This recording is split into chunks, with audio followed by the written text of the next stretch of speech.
He pōkeke unuku I tūwai, he tāpui tāmaka I tauai. Tēnā koutou, tēnā koutou, tēnā kouti o koutou kāinga, tēnā koutou katoa, kua haumai nei ki roti ki tō tātou hore. Te pākau atua I ki enei, ka noho ake nei ki tā tamira, me tā tātou kaupapa ko Native Minds. So welcome at home, welcome here at the Hub to our session of Native Minds. We're going to talk about the arts, and it's in the format of Native Minds that we ask our guests to answer three simple but tricky questions. Well, one question's tricky. What is their tribe, what is their name, and what they believe their mission in life to be, their raison d'etre. Why they got put on the planet. So I'll ask, starting here on my right, if you could answer those three questions, starting with you. Thank you. Ngā mihi nui kia koutou, ko taharangi te maunga, ko kaitahu ki Wairarapa, me rangitani ki Wairarapa, me kāhunganu ki Wairarapa ngā iwi, ko whakataki te awa, ko whakataki te tūpuna marae, ko pura te whānau, ko Natalie Jones. Nō reira, tēnā koutou, tēnā tātou katoa. Tēnā koutou. Now, my purpose, I feel like that's the big question. I feel like my purpose in what I do is to advocate for Māori practitioners in all spaces through the form of curation, essentially. We've had some big kōrero over the last 2 days. We gathered together around 10 of us here to have some conversations around what Māori curatorial practice is. We came up with lots of ideas, and I was like, what shall I say today? And I thought one of the biggest questions, I thought, if I was to answer, what I thought Māori curation is, I would say that it's hard work, and I guess the word curator has come from a place that isn't necessarily a Māori place. So I feel like a lot of the times over the years, I always wanted to work in museums and art galleries, and I found myself having to shape shift all the time to be Māori in those spaces. And out of the history of I guess the evolution of curation, as Māori working in them, we've had to kind of assimilate, but it's also caused an immense amount of dysfunction at the same time. And so now I feel like we're in this phase where maybe as I've got older and I don't feel like I need so much permission from so many places, I can start thinking about how to do it differently. I've had the privilege of working with some amazing artists over the years in public institutions. I'm really pleased to be here to see that Zoe Hall's sitting behind me, my kaitahu whanaunga. I worked with her and 45 other kaitahu artists on Taura Katoa at Dunedin Public Art Gallery, and that was a real game changer for me as a practitioner, just to understand that my institutional training wasn't helping me anymore, but it was just the pathway to get to where I wanted to be, and that was working in all sorts of spaces. So now I find myself curating everywhere except art galleries. Yeah. I'm going to pass to Louie. Maybe that's enough. Tēnā koe, Natalie. Tēnā koutou katoa. Ko waio ko mauau te maunga ki tauranga moana, ko ngai te rangi te iwi, ko ngai tūkairangi te hapu, I tupake au ki hoki te ka ki te wai pounamu, ko Louie, Zalk, Neale tōku ingoa. And yeah, I live in Otaki here, and yeah, this big question, what is my purpose? Yeah, I'm an artist, and I one of the things I really like to achieve from what I do there is it's like bringing people together to feel something together, and to show how much influence we can have on the situations we put ourselves in. And so by creating a performance, like immersing everybody into a world that I've designed, but also it's so collaborative as well, and that's also part of the bringing people together and having a shared moment together, and also just being able to experience something that's created with intention, which can be like how we can live with everything around us, that it's like we don't need to just accept what is given, we can have control over of how things work. And a performance is like, it's like it's just like, I feel like it's a way to dream outside of what is normal, and then to really bring it into existence. Yeah.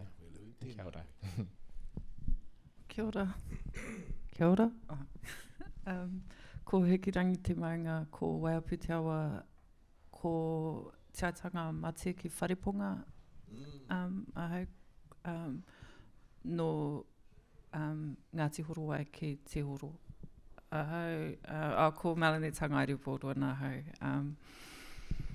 Aroha mai, a bit nervous. I think mission-wise, I come from a long line of teachers and farmers, so I've said it quite often, like the violent Māori male stereotype is no way my experience. I come from very loving, open-armed men, and my Pākehā father is also a really gentle, big but gentle man, and so I've been grown to think that love should be expected, and when I kind of understood the power of curation, for me it was understanding that you could manipulate people's experiences. And manipulation is a gross word. Someone came up with a better one last week, but but that's how I approach it. I'm trying to force you to experience something, and for me that experience is always safety and love for our whānau. So how can I create an atmosphere that makes sure that my whānau from my marae, my Uncle Tom, my Pākehā father, our kohanga children, our kuia, our kaumata, everybody can come into a gallery that has Indigenous art, Māori at the forefront. And the conversations that happen within our art practices are often heavy, often dark, often confrontational. How can our whānau come in and feel safe and loved and as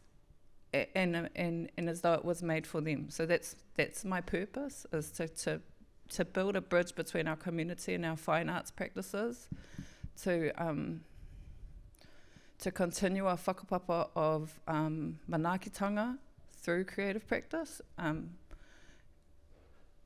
and through curatorial practice, and to kind of advocate for that to be the norm. So it's like, no more should Māori walk into galleries and feel watched, feel like if they don't understand the work, they're not allowed to ask and be treated as though they're dumb. That answers, or that questions aren't allowed to be asked, and that whoever asks can say, I don't know.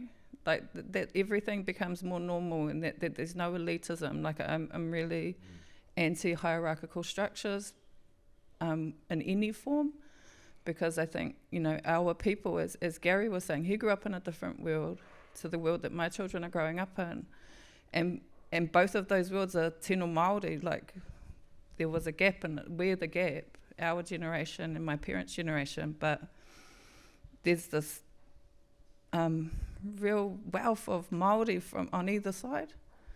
And so how to make all of those different types of Māori feel adequate in their experience, feel valid, that you know nothing of your Māoritanga besides your name is enough, and you're allowed to learn, and we're there to kind of make sure that you're safe in your awhiti. And I feel like Māori Land's a part of that. I feel like all of us are kind of striving for that safety net that's everywhere. So, yeah. Pui, tēnā koutou katoa hea tāhu ngā kōrero. E te iwi mā, we're talking about Huakina, which is the name of an exhibition, but we're also talking about the arts, and we know that in difficult times, arts often shine a beacon into the way that we can more safely advance.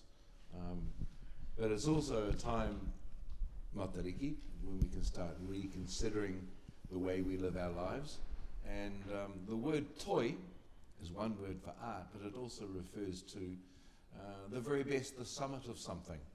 Mō kunei whakapono ana mena koe ka huakina ngā tatau ki tau ngākau, ka mutea ki tei, ngā toi, e tae ai e koe, wau na taumata, wau na toi tangata, te eke. And I think the arts is a way of actually helping us move forward and even just understanding ourselves. So, e mihana kia koutou kōrero, what we'd like to do now, Natalie, if you'd like to start just to expand a little bit on that curatorial whakaaro, then we'll ask Louie and then Mel to do the same, and then we'll continue the kōrero. I grew up in the north and I was very disconnected, I guess, from my Māoritanga. I knew at the time that I was kahungunu, and that my grandmother was going to eventually be buried at Castle Point in the Wairarapa. So that was about it. And I guess for me, my journey of understanding, I guess, Māoriness was through mahi toi and through art, through my early years of my education, through secondary school, through university. It really hasn't stopped, and I found myself in these spaces where I could understand what it was to be Māori by looking at art and understanding it, and what was being reflected back at me meant that my identity was affirmed in those moments. I think Toi Tu, Toi Ora really consolidated that for me in my thinking. And we at Auckland Art Gallery, and we were walking through, and I was like, this is my lifetime experience of being Māori.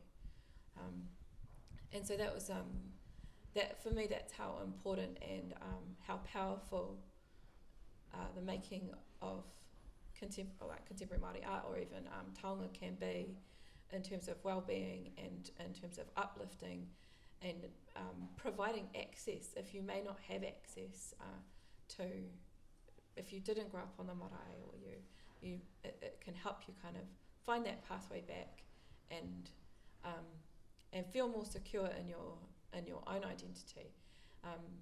I often, sometimes I'll do that through things like the jewellery that I wear. That for me is something that will guide me in a moment. So if I know I'm going to a hefty kaupapa, I'm like, what is the taonga, what is the object that's going to take me through that, so that if I get stuck in my thinking, or I become kind of unsettled, I have this taonga with me, and I'm like, that is what can guide me through this moment. And I don't know how many times, sometimes I forget that. And then I was, my husband and I do a lot of revitalisation work along the Wanganui River, and I was having this really moment where I was kind of stuck, and then I remembered that there was a hinaki that was sitting up at Pipariki, and that was my answer. So I just had to not lose the faith in what I believe in the power of mahi toi, and how it can give us the answers when we're struggling. Kia ora, tēnā koe. Oh, Louie, do you want to continue? Aye. Yeah, likewise with me, my connection with my Māoritanga has really come through mahi toi, and one particular rōpū that I'm part of, it's called Ti Whana Whana in Pōneke, a kapahaka rōpū that does, it's like led, a kapahaka rōpū led by takatapui, and it's got intergenerational people all through it. Like it's led by some of the older queens who have been in Wellington since a long time ago, and just to be able to have have that, like that's such a Māori thing to have all the people in the same place, all the people from different generations all in the same place together, and to be able to learn about my Māoritanga and like bring also what I've developed in my artistic practice as well, and connect those together, and some of the performances I've done, we've done them together, and I always make sure to include the kaumātua from our rōpū, and we had a wānanga at Te Pau Tainui here that was about the tikoka, and it was like there was a few people who at Fire Pip and Brooke were both there, and it was like I don't know, I kind of found it was like a way to bring people together, and to like be able to give that I could like, I don't know, use like funding that I'd got from Wellington City Council for this performance to be able to give something to people who have helped me understand who I am, and it was just a really special time, and then from that there was a performance that came later on after that, but it wasn't like an intense time of having to create something together. It was more like just to share knowledge with each other, and and wānanga is such a amazing, like that. If you want like a performance or an interactive performance or something, it's like that's a much more like everybody feels everything throughout that whole time, like you're eating and sleeping and snoring and like all of that. There's a lot of theatre in that tikanga, isn't there? Yeah, for sure. Mel. Kia ora kōrua. I was just thinking that being able to be creative and tell our stories is through a form besides kōrero, has been like a way. The more that we can understand that our languages are not necessarily verbal, I think the less pressure we put on ourselves to be able to perform within the colonial construct. Like me personally, like obviously I'm uncomfortable because there's a light shining on me. I'm standing in front of people and I'm having to talk, but I was trying I've been trying all week to kind of figure out what I'm trying to say, and then I've been doing this embroidery, and then I just finished it during the last kōrero, and I didn't know what I was making. I don't draw it up, I just start sewing and see kind of what fits, and then by the end it's like a self-portrait of me as mahuika, but my nails are melting, not burning. And I was like, oh, what are you talking about? But I think what I'm talking about is like that there's, like outwardly we burn, we try and ignite fires, we do all this stuff because as curators, as kind of people that are capable of bringing people together, of sharing stories, we do it, we do the do because we are in privileged positions that enable us to bring people together, and we do it. But sometimes it's very hard to maintain that capability, but we do it. And so I think part of understanding the need for more of us to be able to tell our stories in these Māori ways, the more of us that can jump on board, the less of us feel the pressure to do all of the work. And that's, I feel like at the moment, we've been talking about it all week, we need more and more and more of us. We need more of our people to understand what these roles are, and how they can be utilised, how it's not necessarily within these untouchable structures that you need to exist in order to be effective. I run a independent Māori Indigenous contemporary art space in Te Tairāwhiti with Michelle Kerr as our kairaranga. So when we started, I was like, I want this to be a place where people can come and experiment and not have the obligation to sell. So we learned that, you know, telling our buzzy stories is telling our stories, telling our awkward stories, telling the ones that you can't tell somewhere else, we can do here, but we can do it here safely because there's a wharepora here. So our connection is to our taonga tukuiho, to our knowledge bases, is unsevered. And so people begin to expect what we know of the whakapapa of Toi Māori being non-linear, that we all exist always and forever at the same time, can be enacted within one space and it can make sense.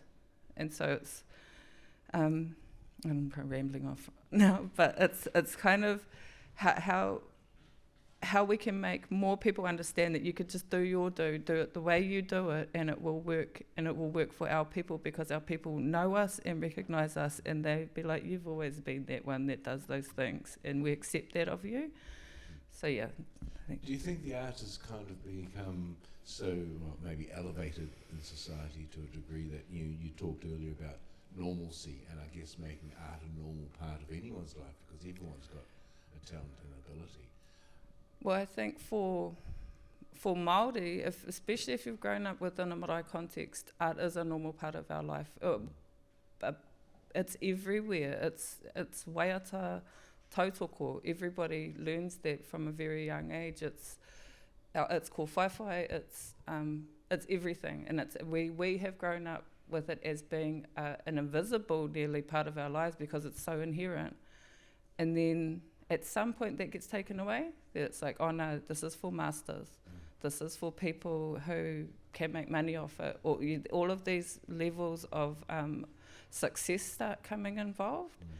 And then people shy away. People think that they need to be good at it, as though that's a thing, as though the way you do things with intention and with care can possibly be not good enough.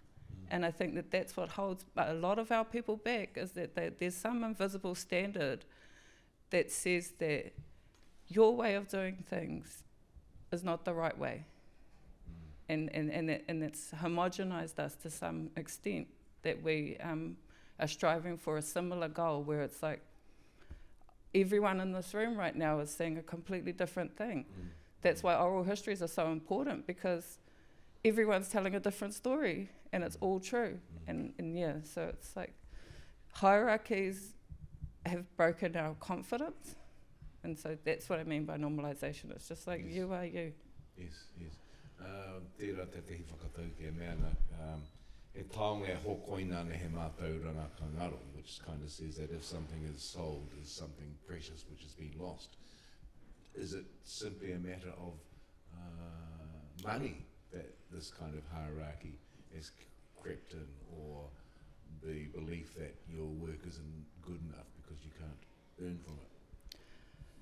I think, I mean, on a political side, it's capitalist. So it's like, so then you need a working class. You need, in order to have an upper class. And so where before our gardeners were, you know, as important as our weavers, and our weavers were as important as our carvers, a capitalist system tilted it, and now people find it very hard to understand and you know, like, value the cleaner as far more than you value the boss. People don't understand that, you know, like when they have sanitation strikes in New York, and it's just like disgusting, and it's like, yeah, because you don't notice that people do that. People tidy your world up around you, and I think we've become used to falling into somewhere along that path as Māori, and it infiltrates every part of our lives. Natalie, I wonder if you could take up the point of the functions of the curator, because people will hear curator and they may not understand entirely what that means, but in terms of what you do, with regard to the choices you make, and you know, your own taste and marrying that with what you need to do to curate. So what does a curator do and how influential are they? When I think of what I do as a curator, because everybody does it differently, there's so many aspects to it. I often think of myself as more like a ringawera in the kitchen. You know, I have a very specific curatorial style, which is about enabling artists to do the work that they do so that they're not held up by funding applications, paperwork, how they're going to eat. You know, I run wānanga, and the artists are there to make, they're there to develop, and it's really, again, it's that I've heard people talk about the service gene, and if you have it, you just can't like help yourself. So it's really, I feel like it's a service that I'm providing that can elevate our practitioners to be the best that they can be. So they're not encumbered in those moments by the everyday thinking of life. And saying that, I have a weaving husband who would like to live his entire life in wānanga. But that's his dream, it's not mine. Yeah, and I guess there's all the other curatorial aspects. You know, you want to provide platform, you want to provide agency, advocacy, fair pay. I did a little bit of like time working in social services, and that's really helped me. I've thought maybe I should have just gone and done a social working degree.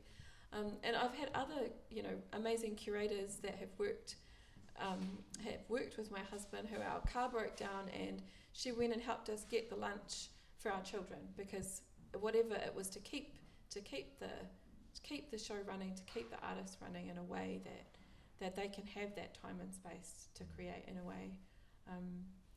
There's a lot of, I guess the other aspects of it is we all have to eat. I have quite a few children to feed, so I have this kind of in the other part of me, I have this business mindset that you know, I need to have multiple streams of income so that I don't you know, that there's food on the table every week. So it's about being in all these spaces, so that if one thing falls over, there's something else that's going to be able to keep the momentum running. So it's a huge, and we've talked about it all weekend. It's all kind of during this wānanga, and it's a huge, complex beast. Like, you see all this beautiful work on the walls, and you kind of get that, you know, you have that moment where you connect with the work, but there's so much that's happened before that to bring that to fruition. And I think there's not a lot of understanding in the general public sometimes, and even with funders, that this is actually what it takes. Like, this moment where it's on the wall is this tiny step in a huge journey of this artwork and the lifetime of what has been created. It doesn't stop and start at the moment it's put on the wall. It's either side. It's got this continuum of and you're there actually supporting that the whole way, so that it can and it will have a life after it's been made and after it's been put on the walls.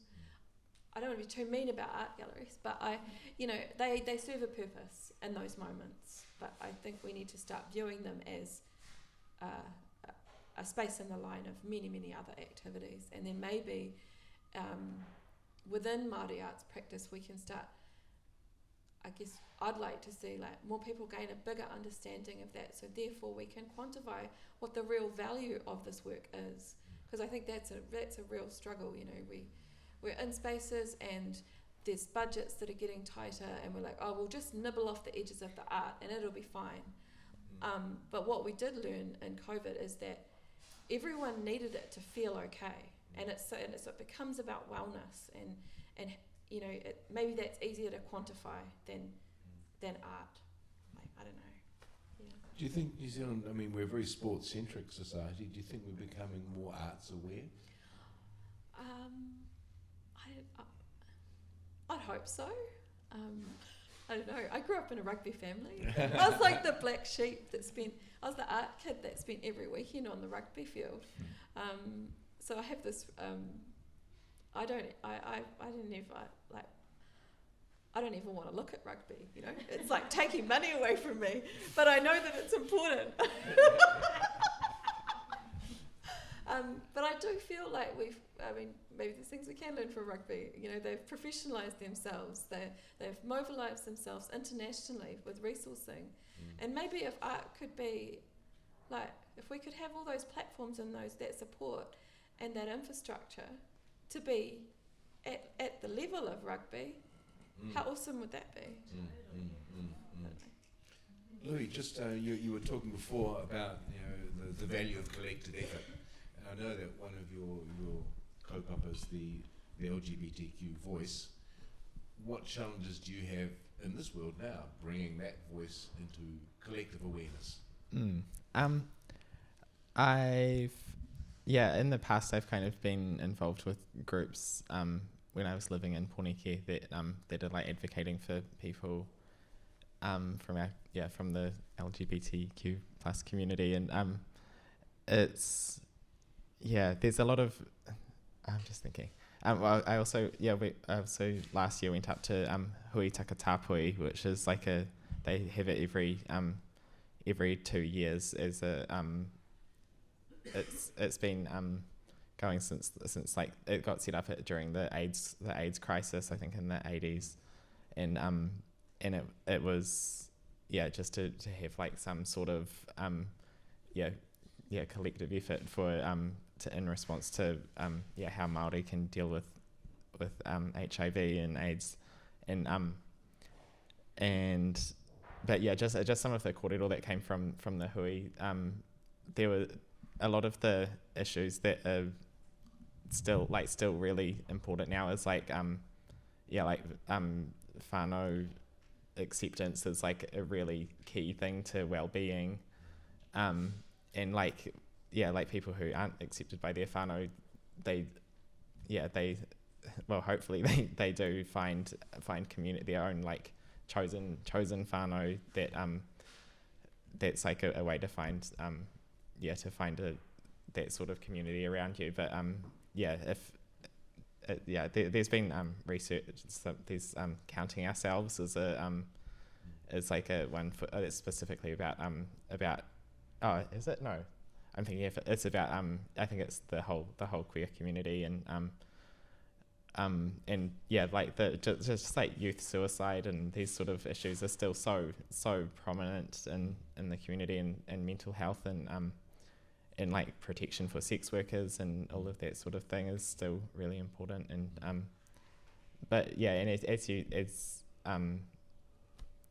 as like things progress, there's always like regressions as well, that it's like I don't know, you see in America there's like there's like laws being put in place to prevent trans people from accessing healthcare, and that's like so dangerous, and it like you see like the kind of like Trump supporters in New Zealand as well, who are like picking up on these horrible kaupapa, and it's like you can never like relax into feeling like things are going to be fine, because they could always get like pulled out from under you again. And it is the same with Indigenous rights all over the world as well. It's like depending on which political parties are in power, it's like so fragile. And I think the Supreme Court have just released a ruling that talks about thanks to the free right speech of the First Amendment, that if you don't wish to serve a gay couple or design a website in this case, that because you don't believe in their gay rights, if you like, that they don't have to. It's a matter of your freedom of speech.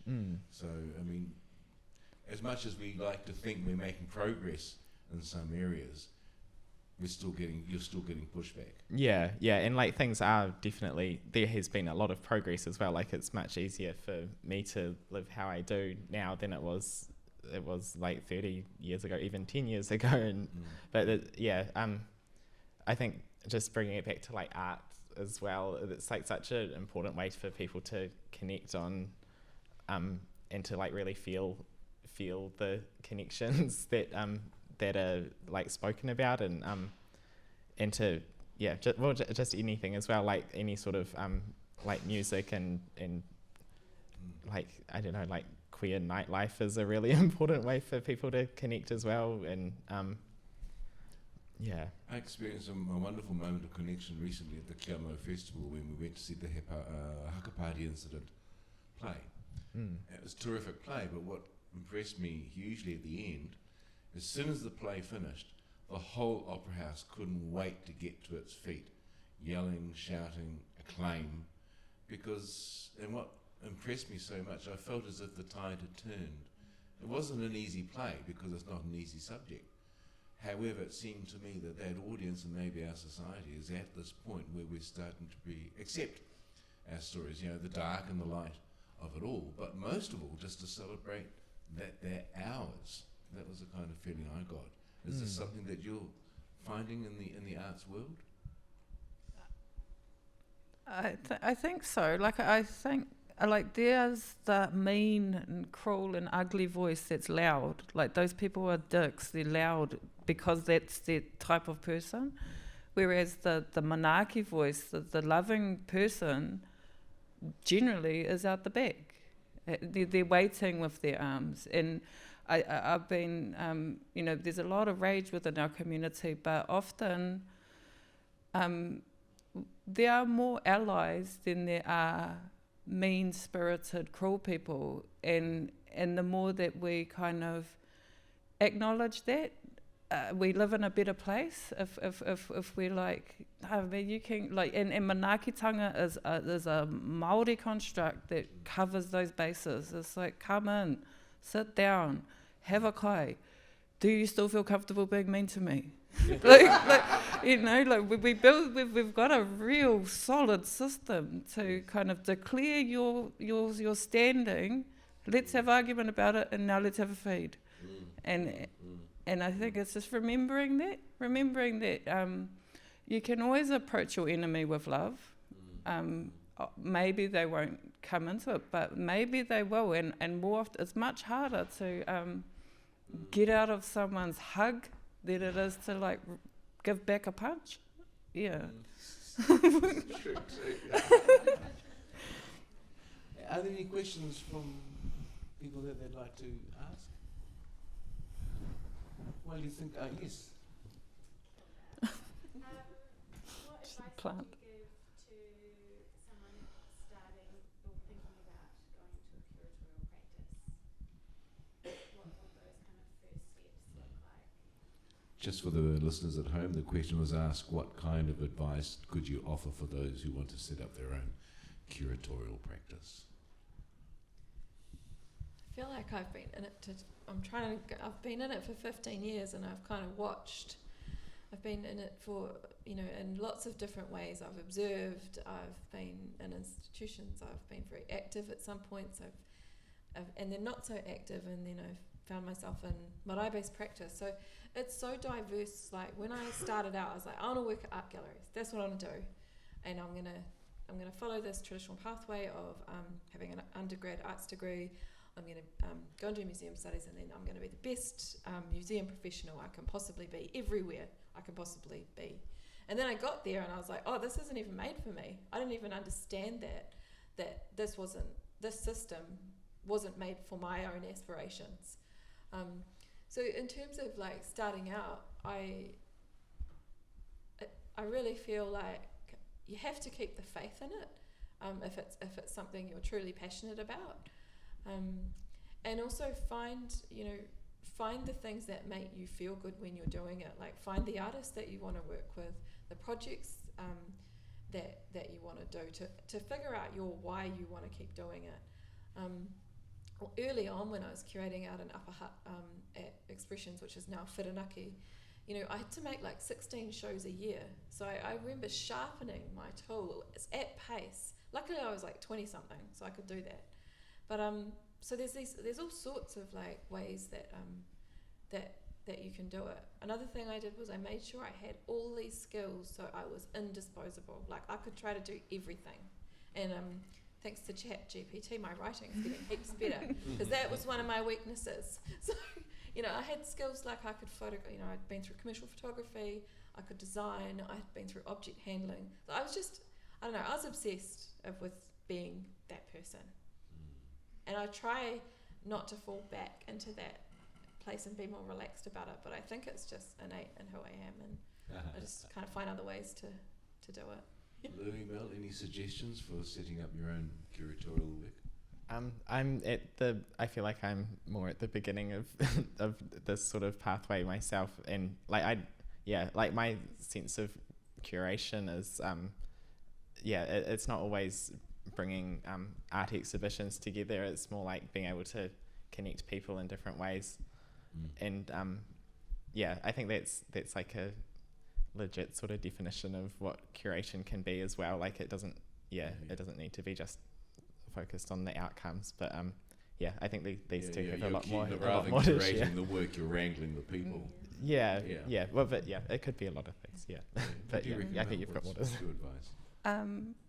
I think it's really important to understand quite early that it's a powerful position, so that people feel hurt when you don't put them in shows.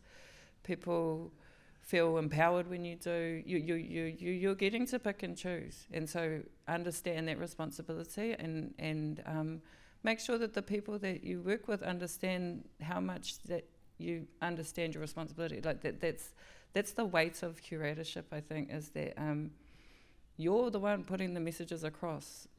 You're putting the shows together. You're doing a whole lot of things that is manipulating perception.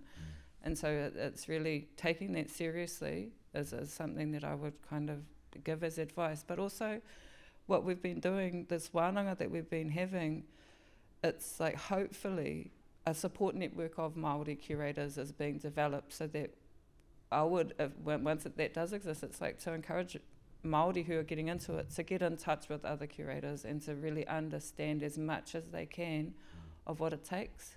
Because it's more than the glory of putting on a show. Like people think that that's something to be, and it's like it hurts a lot of the way. You're wrangling a lot of egos.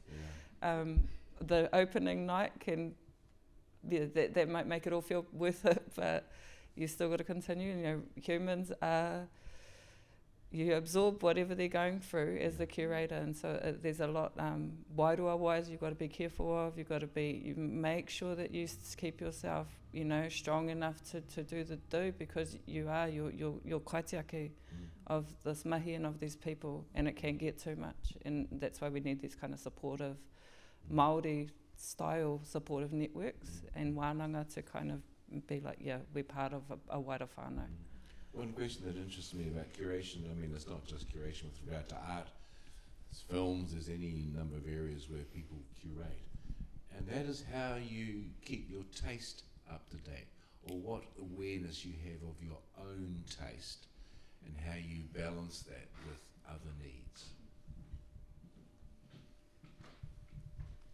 I guess I had, I've always kind of sat in a textiles kind of Māori space. I always had, that was very much where my interests were, and so that has helped to kind of sometimes, like I talked about a little bit before, when you're struggling you can kind of come back to the core things that you know and understand, but in terms of that kind of, I'm at the point now where it's actually more about revitalisation and connecting kind of people to learn more skills, and so I'm kind of in that space and making sure, work on a lot of large kind of architectural big infrastructure projects, and so one of the main drivers in that is ensuring that that mana whenua's aspirations are reflected in these buildings, and so you become a kind of translator of how, communicating with the artists, with mana whenua, with all of these stakeholders as to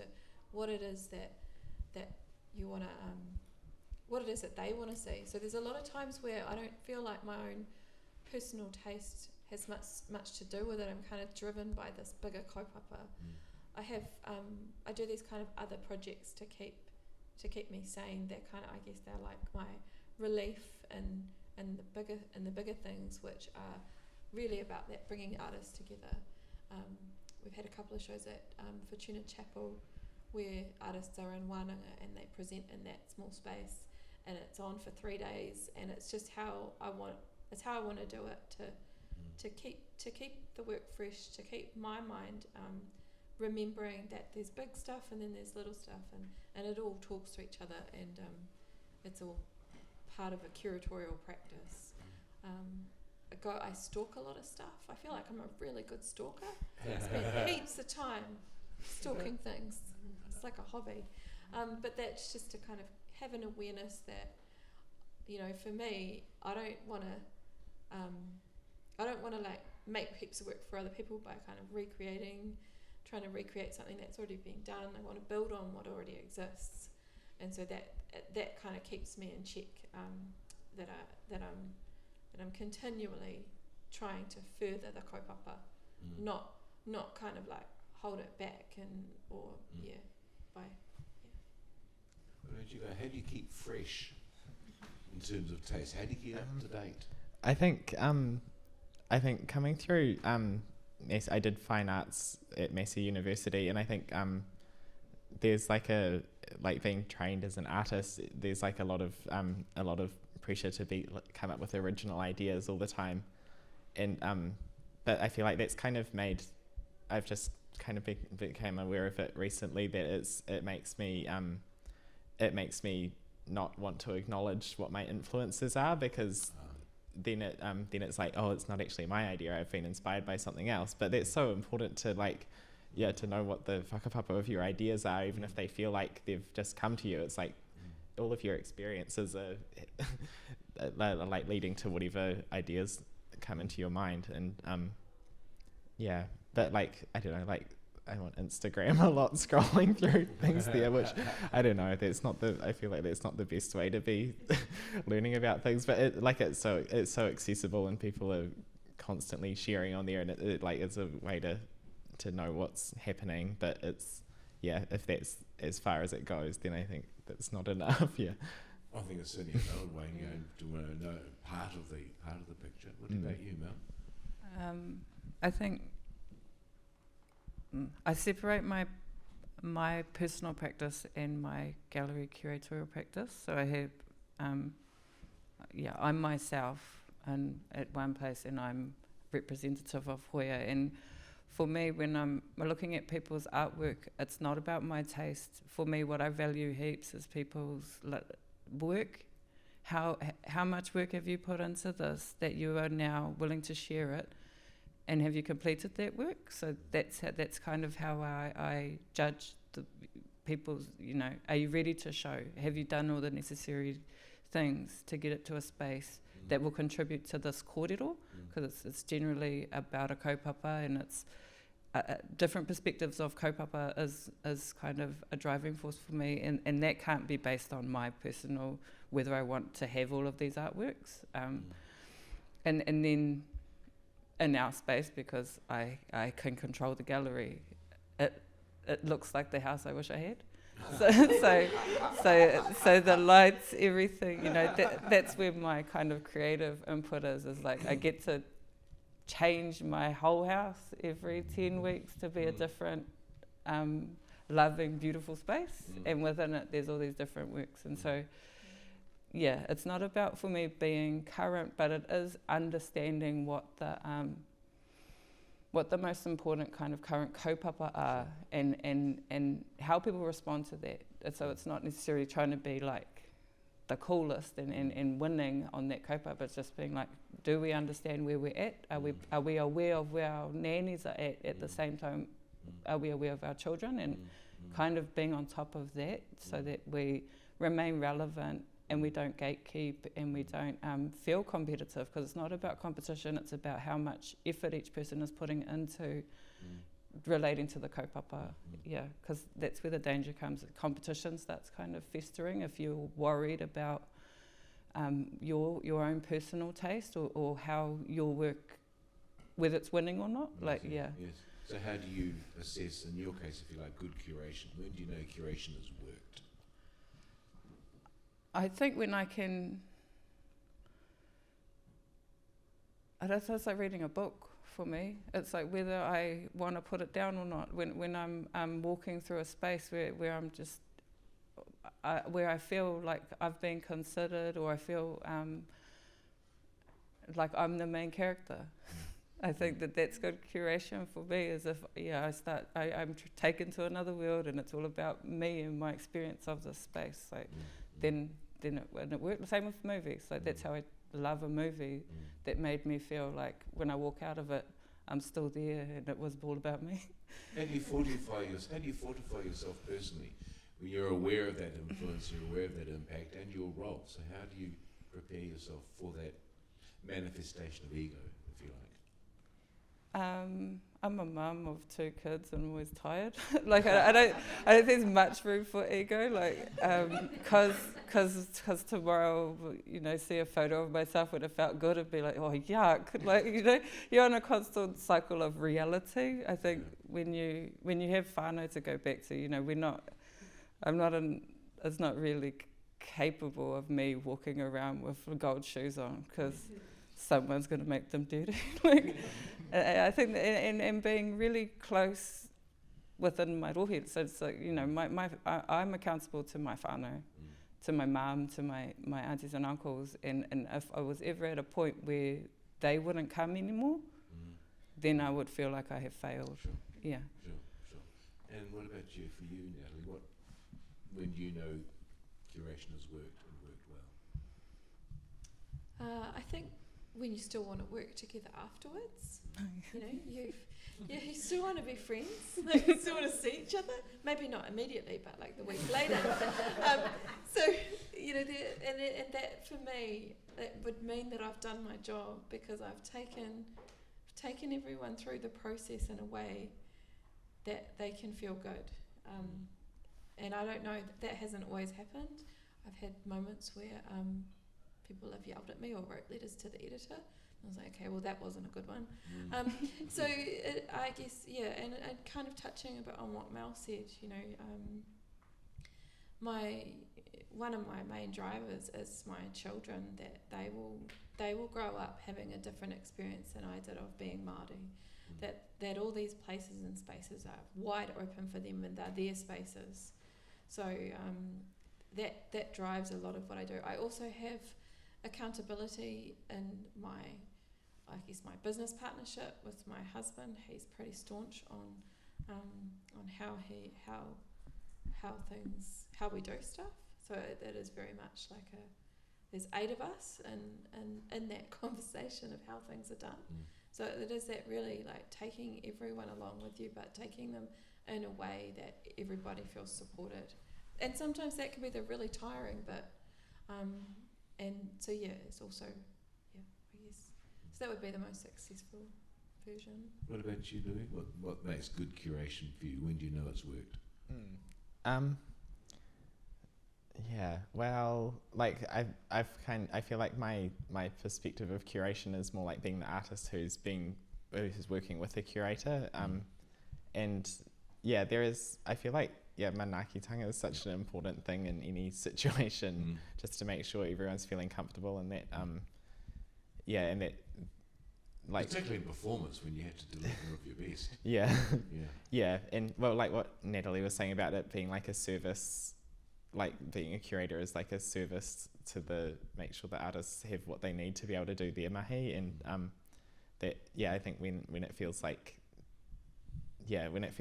there's not like a, because then there's the opposite way that I think we talked about this as well, about like artists being divas, and like that like when you feel like you're equals and you're both contributing to something that feels, because there's so much power in institutions who are putting on exhibitions, and just to make that feel like we're all contributing something that's of equal value.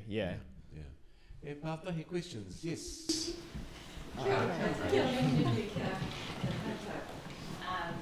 Hey, your question about taste was pretty mean. But as I've been hearing to all 3 of you talk, what I can hear is like almost like a vision for the future. So you were just talking about you want the space to be open, not just to those that are privileged at the spaces that you've created for. And then for you, Louie, you were talking about, it's like you called it wrangling, but it's bringing people together. And I really appreciated where you talked about that line as well. my question is to each of you, so I can hear how you're approaching everything, and I can hear that you're talking about the role and how important it is that you're aware of the role that you have in that space, and etc. So I want to know, can each of you give me like a moinmoia, like a summary of where you really think this kind of mahi can sit? So bearing in mind what I'm hearing is that the assumption is that, well, not assumption, it's true, the curatorial practice is okay as it stands within the space. So paint me a picture of what that looks like exactly. So you say that you want a space that you feel everyone, especially Māori, feel welcome to go into. Paint it for me. Okay, just the question for the listeners at home. The question's been asked if guests could dream big, if you like, and describe a space where curation can be the best it could be without all the baggage that comes with the orthodoxy of it. I think, like, we've been working really hard to do that. Like Hoya as a concept is trying to be that. So, including our community as often as possible, and our community being our kohanga, our kura kaupapa, and that's by doing stuff like asking what people wanted in Rotoria. Presuming it'll be like, can you do some like kōwhaiwhai painting classes once a week? And they go, can you paint the skate park? And it's like, yes. And then you do because you asked. But then you're embedded within the community doing something that's related to mahitoi. Then somebody says, well, can you paint the basketball courts in town? Can you paint a massive mural at the kura kaupapa? Can you? And then you say yes to all of those things, so that the gallery space where they go, where do you work? Like, do you do this? And you go, no, I do this. Come to that.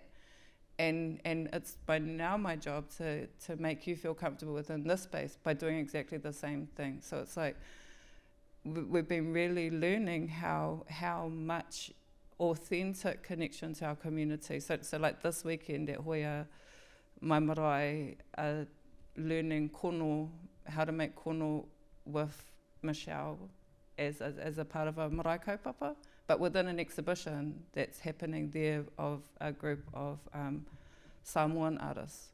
So in the photos of this kono making wānanga, artworks by Liafa Wilson, and the whakapapa becomes one.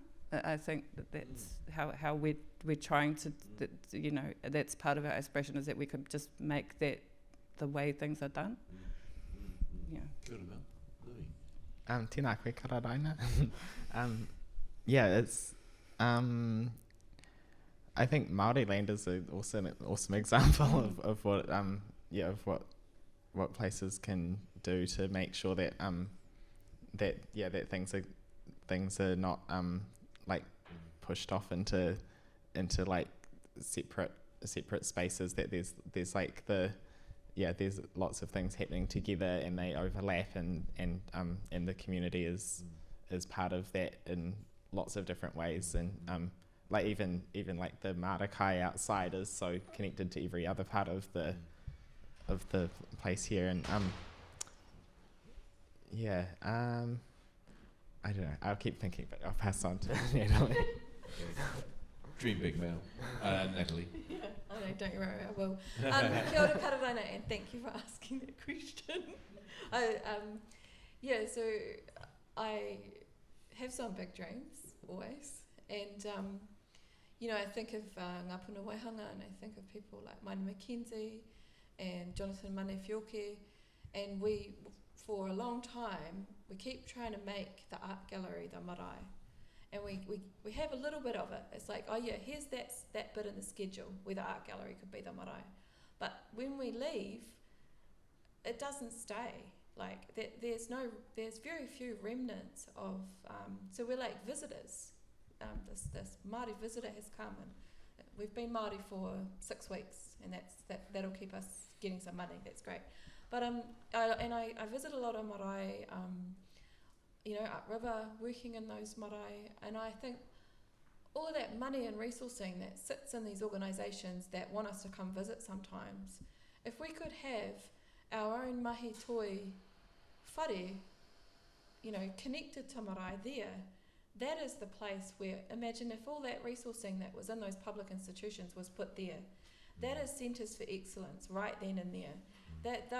That's training grounds. That is revitalisation at its core, and that's a threat to those institutions. And that because it's money, and so how do we balance these inequities? Because they're insane. You know, you go to a marae and there might not be enough people to do the kai karanga or the whai kōrero, but as these big organisations come in, you know, they've got 10 people, it's fine.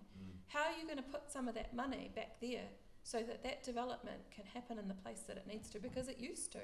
It always was there. So that's kind of my, like, you know, that's really my kaupapa. And then, you know, maybe they could have their own taonga to sit and to noho and to sleep with and to understand and to reconnect with tupuna in a way that is, it's all there, but it's locked away and it's covered in bureaucracy, and we need that power back to be able to do these things in a way that it's going to be sustainable, it's going to work, and my children's children will be like, yeah, this is where we go to learn about this. Tēnā koe. That's Ka my tahi rant, rahe yeah. whakarapapoto ka tanga pai ko tērā e hoa, tēnā koe te katoa. Thank you for those whakaaro.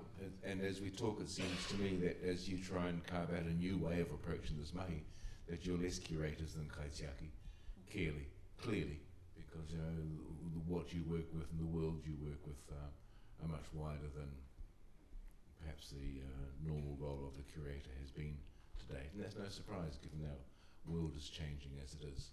Nā rea kei te mea te rea ki a koe Mel, Louie, Natalie, tēnā koe te katoa me ngā hakaaro rangatira I whairiki here nei.